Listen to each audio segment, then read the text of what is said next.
All right, hello everybody. It's Joey Page from FUBAR Radio, and I am delighted to be in quite a noisy bowling alley, having a little sort of East London hipster day out with Temples. Hello. I've got Adam, Hey, James, Tom, and Renz. Hi. And today is the day that the album's come out. Indeed. So first things first, congratulations. And I've been very privileged doing this job that I've been allowed to listen to it ahead of time, and I really like it, and we'll get into that in a minute. But yeah, just congratulations, it's great. How are you guys feeling this morning? A little tender, but no, yeah, we had a good show last night. So we celebrated the album coming out at midnight. Yeah. Yeah, and then went to sleep, and then came here. And today you're doing a rough trade in store, and basically just waking up. Is it a bit like almost like a weird Christmas day for you guys? It's like waking up to see the reaction. And I was thinking that earlier. It's a bit of a weird Christmas day because people, like mates, have been texting and saying like congratulations and stuff, and it's it is a bit like Christmas. Or possibly more like, you know, Christmas the day when without feeling full. It's Yeah. like you feel like constantly feel empty and tired. like exhausted. Yeah. Or like the day when you wake up and you wonder if it snowed overnight and you're going to get the day off school. Yeah. It's like just waiting to draw back the curtains and see what's going on. It's a bit like that, but Yeah. a bit scarier than that. Yeah. Well, let's talk about the album first and foremost. To me, it feels like, and this could just be me being weird, but I feel like, especially around the middle of it, it's quite sci-fi. Was there anything kind of sci-fi that inspired you to when you was making the album? It's definitely more of a sci-fi thriller, I'd Yeah, say, right. than just sci-fi. But I think that kind of unknown, imagined future is in there somewhere. Yeah, right. A dark lurking of the magic that sci-fi has, perhaps, is in there. Yeah, But, right. Yeah, no direct reference, you know. Not Day of the Triffids or anything. No, I don't of course, think. yeah. But and also like James, your lyrics are always like pretty, I think, to an outsider, like quite ambiguous, and you have to really like kind of look in to try and work out what's going on. So I just wondered, is there anything like any themes that run through the album for you? Well, what we did on this record is we wrote individually first before we brought the songs together, and then there'll be some songs that like it's all coming out, you know, like that's one of Adam's songs and his lyrics, and you know, Howl with Tom, you know, like, so the lyrics come from different, you know, we're all trying to do something different with you know, our palette of words, but sometimes we will collaborate on the words as well, and that's maybe when we get more of a collaged art form of words, Right. that's maybe more ambiguous and mysterious, and maybe you can interpret it in many different ways, as opposed to, you know, like a direct sentence that can only be taken one way. But Which I think is great, because it's like, as a listener, whenever you listen to it, then like some days you'll take different things from it, because it's like I think so. what you're kind of impressing onto the song from your own head. Yeah, I think so. Yeah, and then it makes the direct songs even more direct. Like, but there's not like a theme or a concept of the album. But you know, every song tackles something. You know, something that means something to us individually or as a group. But, Yeah, right. I don't want to tell you what it is, because you should figure that out. And I know that you were saying like that you go away and work on stuff and bring different things to the table for different tracks or whatever, and I know that you don't record your albums live. So is there any songs on the album that you've yet to get to grips with for live? Like, is there something that you haven't worked on yet that you are looking forward to working on, or something that you're finding a bit like, oh, I don't know how we're going to do that? Yeah, there's always songs, that are hard to figure out.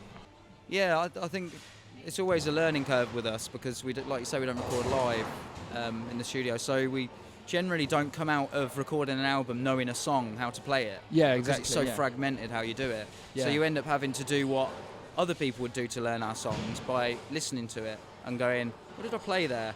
You know, and so it's quite a weird thing to do when you think you'd expect that everything be would the be other way around, rehearsed but and all the parts are written, but they rarely, well, they never are. They're never written down. Like, so.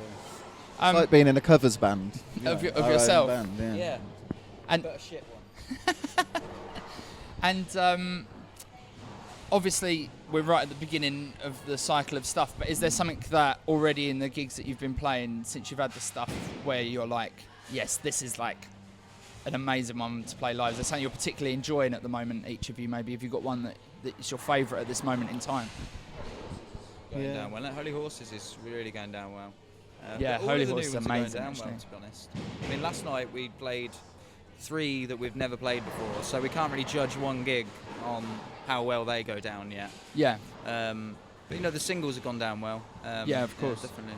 You guys obviously have a very amazing sense of dress, and also like you're very distinguishable as a band from other bands because of like the way you dress as well as your sound, and you're kind of like the poster boys for sort of neo 70s sort of psychedelic music, and I just wanted to know, like, how did that come about? Because it seems like you're all pretty much into similar kinds of fashion, and so was it the music that came first, or was you kind of all quite snappy dresses in a kind of 70s-ish kind of way, and then you got into the music? Like, how did those two things come out? What's the chicken and the egg version of that?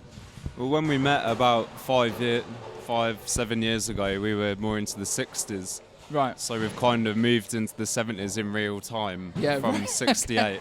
We're not going to the 80s. Yeah. I'm leaving the band if we go to the 80s. Yeah, right. But was there one of you who started dressing in a certain way, and the rest of you have kind of followed suit? Well, I always did the sparkly thing, and now everyone copies me. So Yeah, right, okay. When I first joined, I met Tom and James, and they were dressed quite similarly in sparkly 70s sort of stuff. But I turned up in a Harrington and DM, so I kind of got it wrong. Right, okay. And then so I was sort of caught up. Got quite taken into quickly. the office and explained how. I think you took me to TK Maxx in Ketcher to try and find something. TK Maxx is actually pretty good for that kind of stuff. And I'm going to throw an obligatory Kettering question at you now. Obviously, Kettering is famous for Weetabix, so I just wanted to have a chat about cereals, really. Okay. What is your weapon of choice when it comes to cereals?